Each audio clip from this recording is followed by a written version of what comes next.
Ainda no Congresso Nacional, a Comissão de Constituição e Justiça do Senado aprovou um projeto que altera a lei da ficha limpa.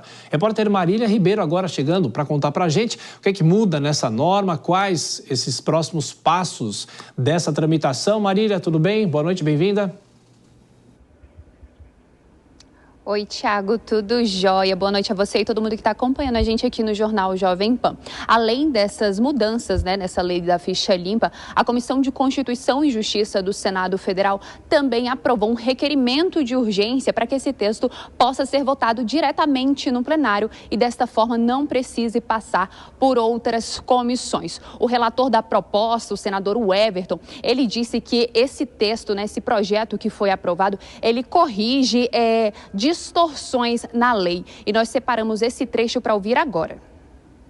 Esse projeto que acabou de ser aprovado, ele é um projeto que você corrige uma pequena distorção de um projeto que nós aprovamos, chamado Lei da Ficha Limpa, lá atrás. Inclusive o Marlon Reis, que é ex-juiz e hoje está na advocacia, é lá do Maranhão e mora no Tocantins, lutou, foi o protagonista desse projeto e todos nós estivemos aqui apoiando ele e todos somos submetidos a ele. Tanto que para você estar aqui no mandato, para ser candidato, você tem que ser ficha limpa. Tiago, então vamos lá para essas mudanças que foram aprovadas, O projeto propõe que o prazo de inelegibilidade continue sendo de 8 anos, mas o que vai mudar é a sua contagem. Os senadores o relator colocou no texto que essa contagem comece a ser a partir da sentença e que ela tenha um teto de até 12 anos. Hoje, essa lei, ela começa a ser contada só depois que o político cumpriu a sua pena e aí depois que começa o processo de inelegibilidade. Então, muitas vezes, o político ele fica mais de 8 anos inelegível. Outra mudança também é que funcionários do Ministério Público, da Defensoria Pública ou policiais, eles devem ser afastados, para poderem concorrer a um cargo político. Atualmente, a lei pede o prazo de 4 meses. Com essa mudança no projeto, passa a ser de 6 meses. E, por fim, o texto também pede a comprovação do dolo quando o político cometer uma improbidade. Então, ele tem que ter consciência que o que ele está fazendo é crime e precisa também provar. O presidente da comissão, o senador Davi Alcolumbre, disse que no Brasil há muitos casos em que pessoas são condenadas sem poder exercer a sua atividade parlamentar. E nós temos esse trecho para ouvir também. Nós não temos poucos casos concretos no Brasil de que uma pessoa fica 10, 20, 30 anos condenada sem poder ainda exercer a atividade parlamentar, a atividade política. E isso talvez esteja tirando da política muitos homens e mulheres que gostariam de colaborar. Se houve algum equívoco, alguma má interpretação da legislação que levou àquela condenação, é natural que se tenha um prazo razoável para que essa pessoa possa cumprir essa pena e não um prazo indeterminado, sem ter data para conclusão, para que essa pessoa possa pagar a sua pena dentro da razoabilidade do processo judiciário no Brasil.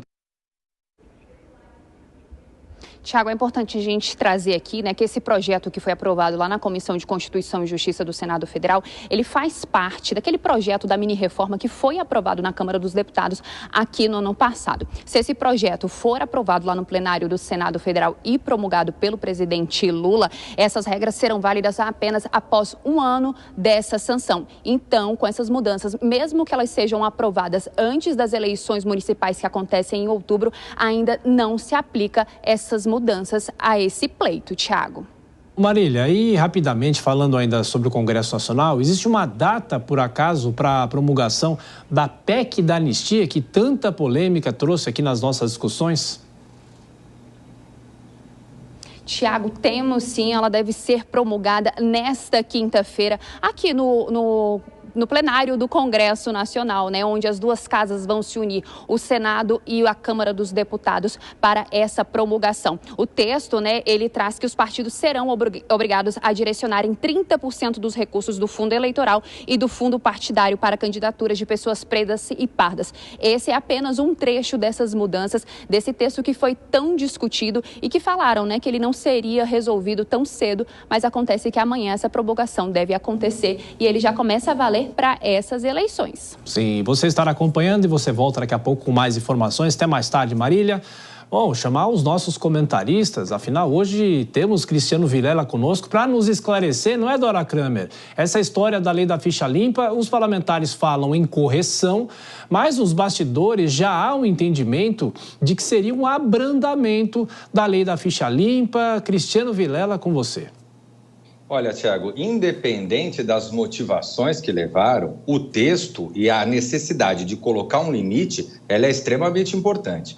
Eu me lembro que um tempo atrás me fizeram um questionamento sobre algumas figuras importantes da política do Rio de Janeiro. Olha, essas pessoas estão inelegíveis? Eu analisei, estão inelegíveis. Até quando? Não sei. Por que não sei? Porque não existia um limite e você não pode ter uma punição sem ter um limite para essa punição. Então eu vejo que nesse sentido você estabelecer efetivamente um limite, eu vejo que ela é importante para qualquer pessoa, para qualquer cidadão nesse país. Você não pode ter uma restrição aos direitos políticos de uma forma eterna, de uma forma onde você não tenha começo, meio e fim. Então, independente dos interesses, que todos nós sabemos que talvez não sejam os mais republicanos possíveis, mas é fundamental que haja regra, até para que a regra possa ser respeitada por toda a sociedade. A Dora já está fazendo assim com a cabeça. Politicamente, Dora, o que isso representa num momento como esse? A gente não ouvia falar praticamente desse debate aí sobre a lei da ficha limpa, né? Que é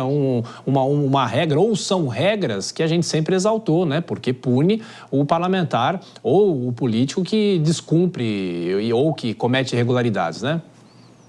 Vamos falar desses interesses aos quais aludiu o nosso Cristiano Vilela, né? Primeiro, qual é a urgência desse assunto, se colocar esse assunto? Ora, meu Deus, a não ser o fato do Congresso estar num avanço de uma agenda de legislação em causa própria. Vilela, com todo respeito aos aspectos legais, eu acho o seguinte: essa lei foi aprovada em 2010, foi uma lei de iniciativa popular, aquela que, se eu não me engano, precisa de 1 milhão de assinaturas para ser aceita, foi aprovada por unanimidade. Então, Suas Excelências, que não viram essa distorção, lá atrás, na hora em que aprovaram, por pressão popular, 14 anos depois, se unem para o que é, na prática, um afrouxamento. A questão, a PEC da anistia também se alegou que precisava corrigir ali uma distorção. Ora, sabe, eu acho que é afrouxamento, sim, acho que é o primeiro passo, sim, conhecendo aquelas onças, como é que elas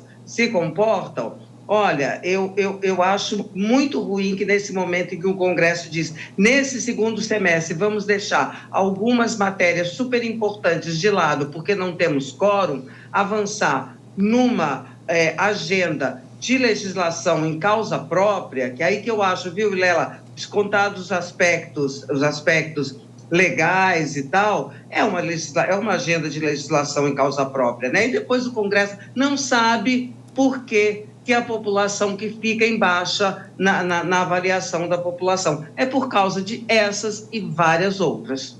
Ô Vilela, ainda no caso da ficha limpa, tem a avaliação do plenário do Senado, mas do ponto de vista jurídico, como você já ressaltou aqui, se o Congresso aprovar realmente essa alteração, o Supremo pode barrar, o Tribunal Superior Eleitoral pode barrar? No caso, o Supremo Tribunal Federal pode, eventualmente, no seu controle de constitucionalidade, eventualmente entender que a medida possa ser inconstitucional. Mas eu acho difícil. Eu vejo que o projeto de lei, pelo menos na sua formalidade, né, o que está sendo discutido, ele é um projeto bastante importante. Ele é um projeto adequado do ponto de vista, justamente por colocar aquilo que muitas vezes o próprio judiciário já colocou, que havia essa necessidade no texto legal, essa falta no texto legal, que é uma falta de parâmetro, um marco específico que coloque o início, meio e fim da penalidade responsabilidade que pode acabar recaindo a qualquer cidadão, a qualquer pessoa que participe de alguma forma da vida pública no país. E Dora, a PEC da anistia, como a Marília falou, já vale até para a eleição desse ano. Pois é, né? Promulgação, olha que beleza. Uma promulgação, todo mundo se une, aí todo mundo se une para promulgar essa PEC da anistia. Eu não vou me alongar, porque todo mundo sabe, eu já falei várias vezes o que significa essa PEC da anistia, porque se coloca essa coisa que é por cota, vamos corrigir ali uma distorção. Valela, o que você vai ler ali no texto, teve uma senadora ou deputada, não me lembro o nome agora, que fez uma defesa em plenário perfeita, porque ela desnudou essa questão dizendo, olha aqui, isso aí é uma anistia total a qualquer tipo de dívida, permite renegociar a dívida por não sei quantos anos, cria vantagens, tributárias, para os partidos, enfim, é um vexame total, mas vai ser promulgada com toda a alegria, vamos acompanhar amanhã. Foi a deputada Adriana Ventura, do Partido Novo, né? Inclusive a gente colocou no ar quando ela estava fazendo essa defesa, Vilela, em linhas gerais também falando para a gente encerrar o assunto. Exatamente, essa PEC da anistia realmente ela é algo que a sociedade deveria se posicionar de uma forma mais enfática. Infelizmente, é um tema que talvez não tenha ganhado a força na sociedade que deveria ter obtido, porque de fato é algo que realmente não tem nenhuma justificativa do ponto de vista efetivo, senão fazer com que os interesses de uma casta privilegiada possa se manter, contrariando a legislação que foi aprovada pelos próprios congressistas brasileiros.